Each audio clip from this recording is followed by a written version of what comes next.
6월 16일 레위기 11장 1절에서 23절 말씀, 정한 짐승과 부정한 짐승에 대해서 묵상하겠습니다. 정한 짐승과 부정한 짐승에 대한 규례입니다. 1절 말씀입니다.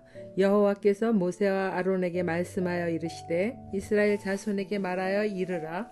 육지의 모든 짐승 중 너희가 먹을 만한 생물은 이러하니 모든 짐승 중 굽이 갈라져 쪽발이 되고 새김질하는 것은 너희가 먹되 새김질하는 것이나 굽이 갈라진 짐승 중에서도 너희가 먹지 못할 것은 이러하니 낙타는 새김질은 하되 굽이 갈라지지 아니하였으므로 너희에게 부정하고 사반도 새김질은 하되 굽이 갈라지지 아니하였으므로 너희에게 부정하고 토끼도 새김질은 하되 굽이 갈라지지 아니하였으므로 너희에게 부정하고 돼지는 굽이 갈라져 쪽발이로 돼 새김질을 못함으로 너희에게 부정하니 너희는 이러한 고기를 먹지 말고 그 주검도 만지지 말라. 이것들은 너희에게 부정하니라. 레위기 1장부터 10장까지는 이제 제사법에 대한 내용들이었잖아요. 근데 본문 11장서부터 16장까지는 정결법에 대한 이야기가 구체적으로 이제 논하고 있습니다. 노아가 홍수가 끝난 뒤에 방주에서 나왔을 때 지면에는 먹을 수 있는 식물이 하나도 없게 되었죠. 결국 인간은 육식을 할 수밖에 없었고 하나님도 그것을 허락하셨습니다. 창세기 9장 3절이죠. 모든 산 동물은 너희가 먹을 것이 될지라 채소같이 내가 이것을 다 너희에게 주노라. 그리고 창세기 1장 29절에서 말씀하신 것처럼 하나님이 이르시되 내가 온 지면에 씨 맺는 모든 채소와 씨 가진 열매 맺는 모든 나무를 너에게 주노니 너희의 먹을거리가 되리라 했어요. 그 말씀처럼 홍수 이전에는 하나님은 인간에게 땅의 수산을 먹을거리로 다 주셨다는 거죠. 근데 40일 주야로 쏟아지는 홍수로 인해서 방주에서 나오니까 지면에는 이제 씨 맺는 채소가 없는 거예요. 그래서 동물들을 먹도록 허락하셨는데 위생적으로 불결하여서 병을 옮기기 쉬운 것들과 우상숭배 또는 이교도의 제사의식과 밀접하게 관련된 부정한 동물, 또 성질이 포악하거나 뱀처럼 간교한 부정한 것들은 하나님을 대적하는 사단적 요소를 상징하기 때문에 이러한 부정한 동물들은 식용으로 쓰이는 것을 금하셨습니다. 짐승 중 먹을 만한 것은 두 가지 조건을 갖추어야 됐어요. 첫째는 굽이 갈라져 쪽발이 된 것이고 둘째는 새김질을 하는 동물입니다. 이러한 동물로는 소, 양, 염소, 사슴, 누루 등이 있습니다. 이런 짐승들은 모두 풀을 먹고 사는 깨끗한 짐승들로 먹을 수 있는 짐승들입니다. 굽이 갈라져 쪽발이 된 것의 상징은 성도가 세상에서 이렇게 구별된 삶을 살아야 하는 사실을 암시하는 거예요. 또한 새김질하는 동물은 초식동물들로 다른 짐승에게 해를 끼치지 않는 평화스러운 짐승들입니다. 새김질을 하는 행위가 상징하는 것은 성도가 주의 말씀을 늘 묵상하는 것을 상징하기도 합니다. 소의 위가 4개가 있어서 그 먹은 풀을 계속해서 이렇게 씹잖아요. 이처럼 성도들도 하나님의 말씀을 늘 묵상하는 삶을 살도록 하나님은 원하시는 거죠. 또한 새김질은 하나 굽이 갈라지지 않으면 먹는 것을 금지하였어요. 굽이 잘라졌어도 새김질을 하지 않으면 마찬가지로 인간에게 부정한 것으로 간주하여 먹지 못합니다. 부정한 고기는 먹지도 말고 부정한 짐승이므로 그 죽음도 만지지도 말라고 하십니다. 이처럼 부정할 동물 먹는 것을 금지하여 정결함을 지킬 수 있게 한 것처럼 오늘날 성도들의 생활의 모든 면도 영적 정결을 지킬 것을 하나님은 원하십니다. 물론 현대의 그리스도인의 참된 정결의 기준은 오직 예수 그리스도에 대한 믿음의 여부에 의해서 결정됩니다. 부정한 동물은 이생학적으로도 종교적인 면으로도 유익하지 않은 것처럼 악은 그 모양이라도 버리는 삶을 성도는 살아야 될 것입니다. 적용 질문입니다. 신앙생활에 부정적 영향을 끼치므로 끊어버려야 할 것들은 무엇입니까? 두 번째 단락입니다. 정한 물고기와 부정한 물고기에 대한 규례. 물에 있는 모든 것 중에서 너희가 먹을 만한 것은 이것이니 강과 바다와 다른 물에 있는 모든 것 중에서 지느러미와 비늘 있는 것은 너희가 먹되 물에서 움직이는 모든 것과 물에서 사는 모든 것 곧 강과 바다에 있는 것으로서 지느러미와 비늘 없는 모든 것은 너희에게 가증한 것이라. 이들은 너희에게 가증한 것이니 너희는 그 고기를 먹지 말고 그 죽음을 가증히 여기라.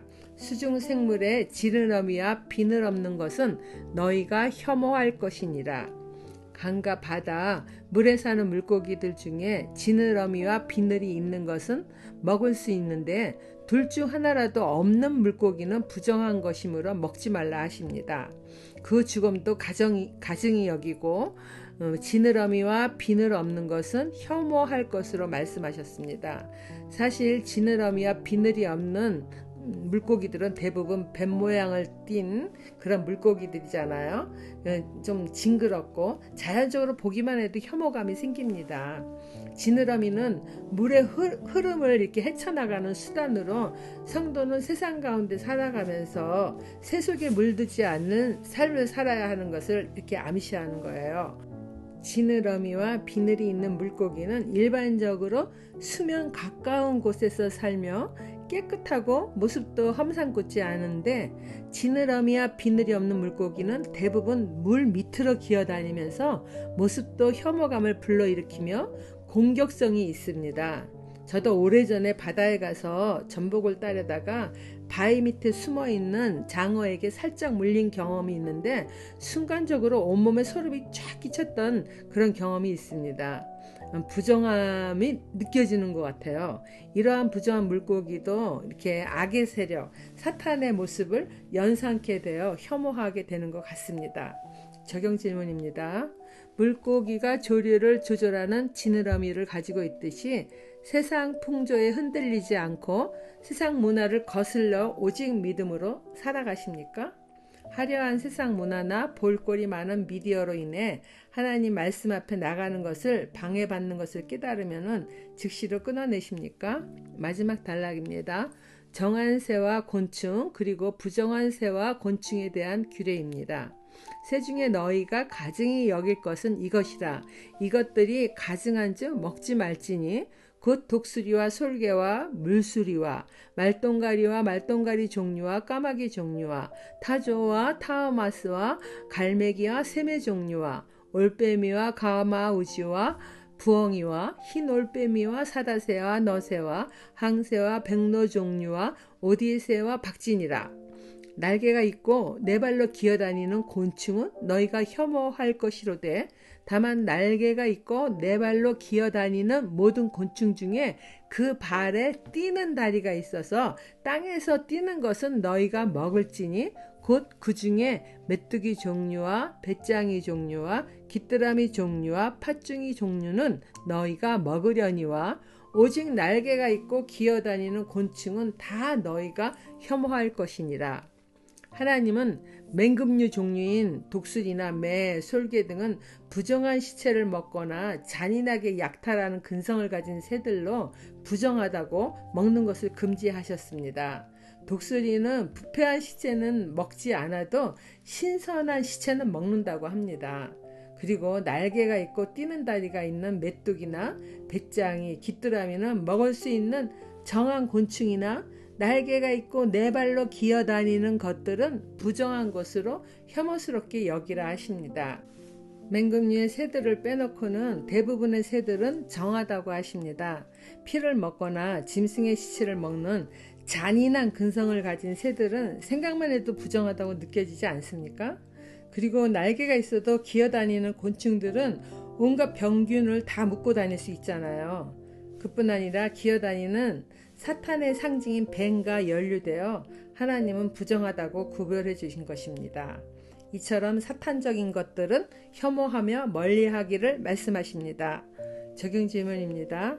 하나님이 부정하다 하는 동물이나 흉한 모형들을 할로윈 데이라는 명칭을 만들어 달콤한 사탕을 좋아하는 우리들의 어린 자녀들을 사탄은 유혹하고 있습니다.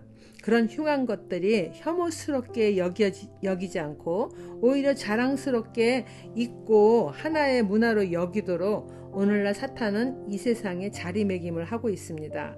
다음 세대가 세상에 만연된 부정한 것들을 분별하여 사탄적인 것은 끊어내고 성령의 충만함을 입을 수 있도록 권면하고 가르치는 일에 힘쓰십니까? 기도하겠습니다.